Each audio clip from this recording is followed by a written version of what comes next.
Welcome to Keeping It Real, the largest podcast made by real estate agents and for real estate agents. My name is DJ Paris. I'm your guide and your host through the show today.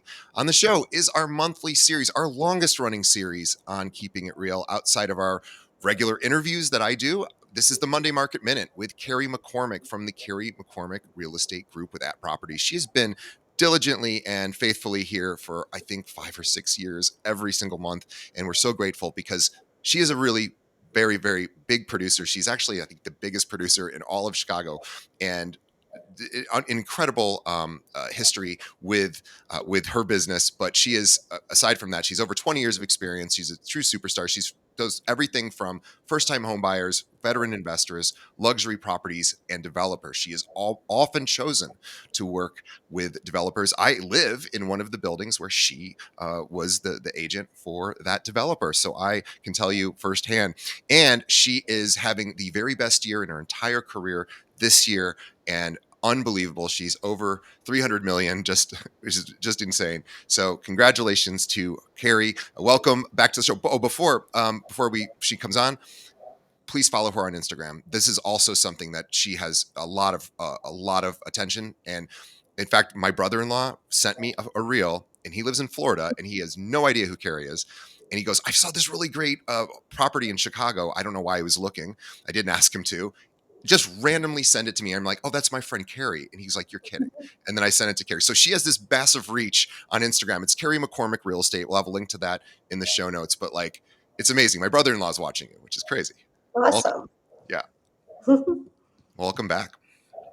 Well, thank you. Thank you. And thank you for that incredible introduction. I always love to be here with you and, talk about the market and give tips and tricks to what we do. Yeah. So what's going on? What is new in your world and in the sort of broker zeitgeist right now? Yeah. So, we are headed into November. We're in Q4 of 2025. And, it's interesting. I see throughout my career that once we hit Q4 and we kind of, start gliding into the holiday market, agents take their foot off the gas, right? Because we know either people want to take their homes off the market, at least here in Chicago, because our weather starts to change. The holidays are around the corner, and we kind of let our foot off the gas. But I feel like this is a time to really push hard, to round out Q4, because I think that what you do in Q4 sets you up for 2025 or 2026. So I just have a few, tips, for pushing in the end of 2025 here for you, and then some tips, heading into 2026. So I think Oh, it's a good time to chat about that.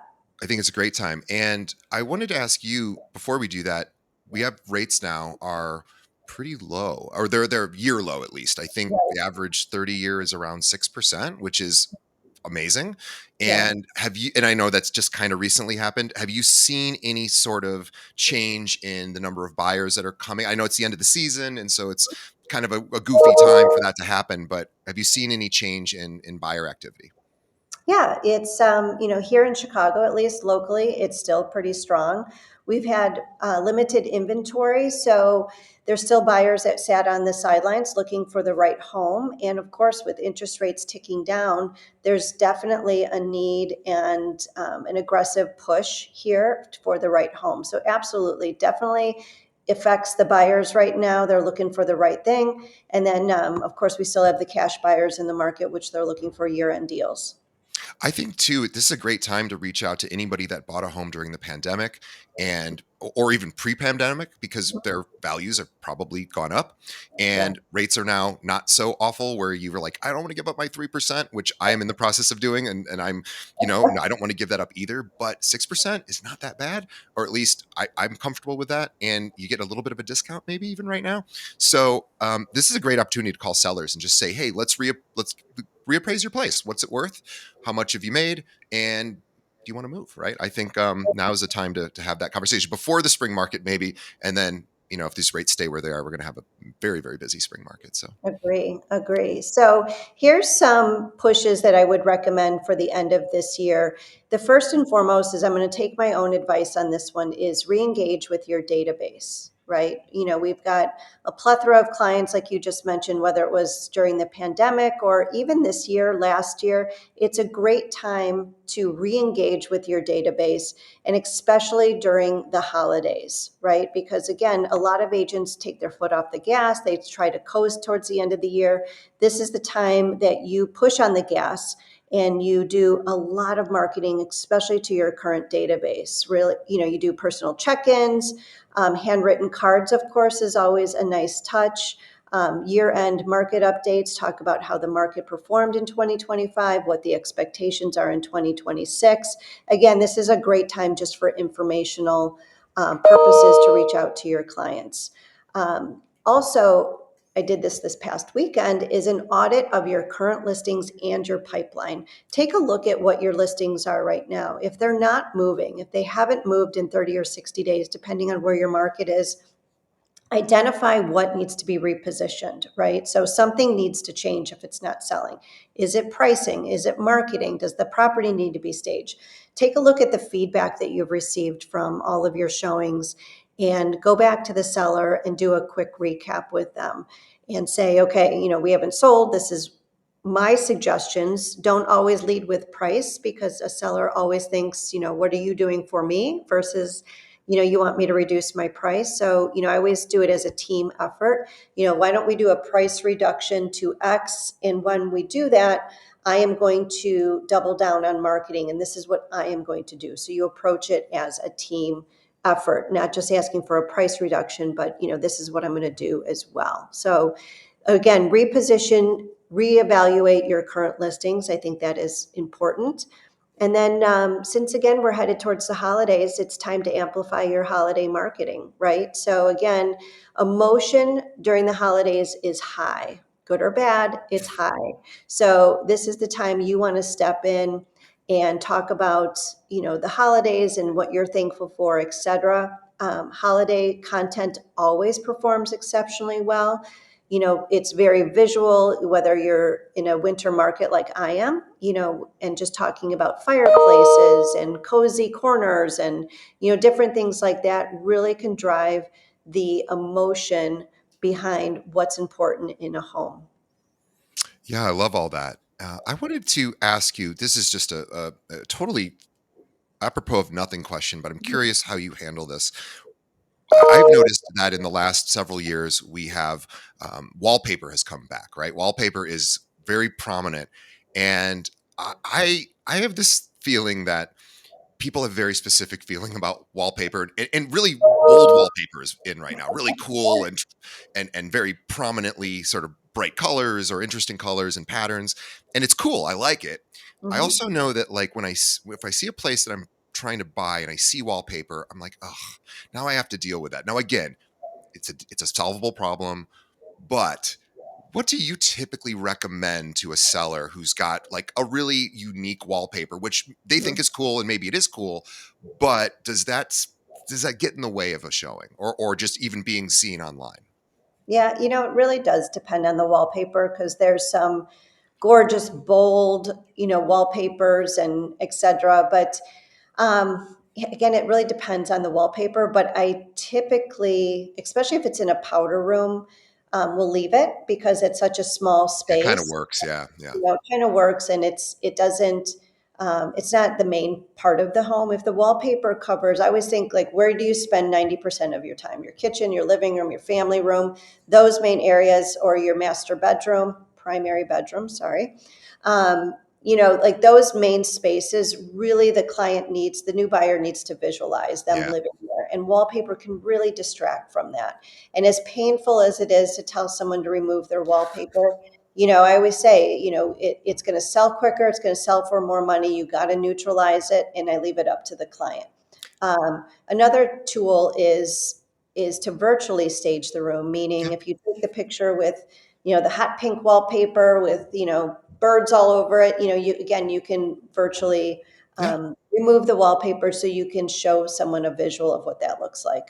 Oh, that's a great point. Yeah, I mean, at the very least, do that. I would think because you just don't want people have weird, sort of psychologically dissatisfying reaction to wallpaper they don't like, and all of a sudden now they think negatively, and yes, they can fix it, and but yeah, I agree. I think I've seen really beautiful places with wallpaper where I go, I would have to remove that, and now I'm now thinking about stuff I don't really want to do, and maybe there's something else that doesn't have that. And it's the same reason why I used white linens, which I have white linens just coincidentally for my bedspread and my pillows. It's because I Right. Zillow told me that if you use white bedspreads, people click on it more. I was like, if I had a blue one, I would have tossed it out and got a white one just for the photos. So Yeah.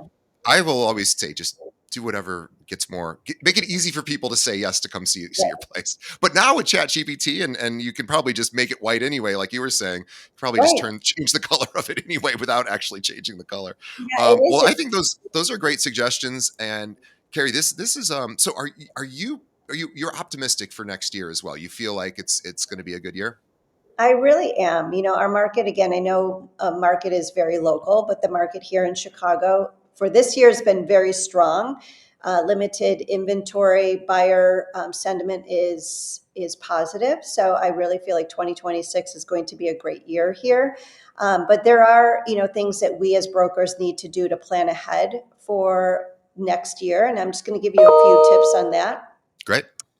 So, one is to create a data driven business plan. And what that means is using predictive analytics to identify um, kind of your marketing, who your buyers are, who your sellers are going to be. Really look at your KPIs, and which is key performance indicators.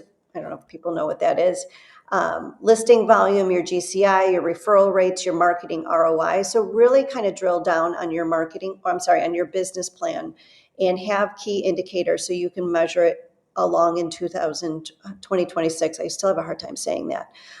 The other thing I think is going to be important for brokers is to double down on your personal brand and your SEO. Make sure that you really look at your Google business page, your YouTube, Chat GPT, do your own search of your name and see how you rank. All of that's going to be important, for your bios, your keywords. So just do like an audit across all online platforms to see how you are ranking and to see how you are tracking, because that's what buyers and sellers are doing. So you need to do that yourself and make sure everything is cohesive. So again, double it down on your personal brand. Also, pay attention to your visuals that you have online. Buyers are consuming information visually first, of course, right? They're online, they're looking at everything.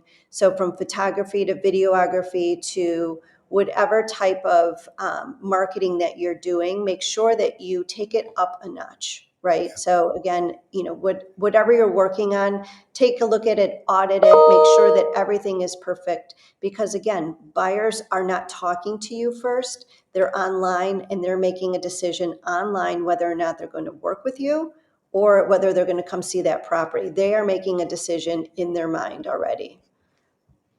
Yeah, I think that's a great point. So having brand colors, having a brand sort of style guide. And by the way, if you don't have one, you can hire somebody to create this with you. There are Right. branding specialists, and you don't have to spend thousands and thousands necessarily. There are places where people all over the world can do this, but certainly local people can as well. And I think that when you have that, now all of a sudden you have, as a marketer, that's what I am. I love having style guides, and I like having colors, and that way it just makes all the future decisions a little bit easier, because Right. you don't have to really worry about, oh, what's my base color again? Oh, it's this particular hex code blue. Oh, I already know that. So now I can just kind of color that everywhere or use it as the backdrop. And you are really, your Instagram is really evident of you have a very particular aesthetic, and Mhm. it's very intentional, it's very professional. You really put a lot of energy and cost and time into it, and there's bears fruit. Like my brother-in-law finding you out of nowhere, um, and it wasn't because he and I are connected that it sent him this. He was found in a totally different social network where he and I aren't even connected. So that's the reach of social media, and I think you're right. So yeah, lots of video this year. Remember, everyone's watching TikTok. They're Mhm. not even maybe we're not even watching Instagram as much anymore. I think everyone's going to TikTok, or at least the younger people are. And boy, if you can be on there and have some videos hit, you'll do well. Yeah, I I think don't it's go. also keeping up with everything. Like you mentioned with Instagram, or, whatever online platform is your strength is, Yeah. also don't get too comfortable with it. Right. It's everything's changing so quickly, and you have to pay attention to the consumer as well, and do an ROI audit on your social. So I think, just to kind of wrap up, I think Q4 isn't about just closing out the year. It's about setting the rhythm for 2026, right? For the Yeah. next year. And I think that for agents who, um, are very consistent with their marketing, they're consistent with their follow through, they understand the systems that are out there, and they're consistently evolving. I think, you are going to accelerate in 2026. So just don't glide out this rest of the year. Step on the gas, plan for 2026, and make sure it's the best year. And odds are you have more time right now to do that. So don't do the thing that most agents do, which is they take their foot off and they breathe a little bit more. Do Mhm. that a little bit and work a little bit harder, and you'll be great. You'll be set up for the spring market. All right. Well, we appreciate Carrie. Great episode. As always, we are so grateful to you. And on behalf of the audience, thank you. On behalf of Carrie and myself, thank you to our audience for sticking around. This is our biggest year ever on the show as well. And the reason for that is that you tell a friend that our audience does that. And we ask you to do that for us as well. Continuing on, that really would help us get in front of more and more realtors who need to hear what Carrie has said, and all of our other wonderful guests. And also support our sponsors are the reason we can keep doing these episodes. So with that being said, leave us a review, by the way, too. Like asking your clients to leave reviews on Google Business and Zillow. Do that for us on whatever podcast app you might be, or podcast system you might be listening to us on, Spotify, Apple Podcasts, wherever. Let us know what you think of the show. It helps us get in front of more people Oh, I have too. one more plug. I should have plugged this at the beginning. Totally forgot. Open House Chicago on NBC, Sunday mornings, 8:30 a.m. That's See you soon. right. You're on TV now. I forgot. Open House Chicago's. Yeah. We'll have a link to that in the show notes so you guys Awesome. can check that out. All Yeah. right, Carrie, we will see everybody on the next episode. Thanks. Thanks.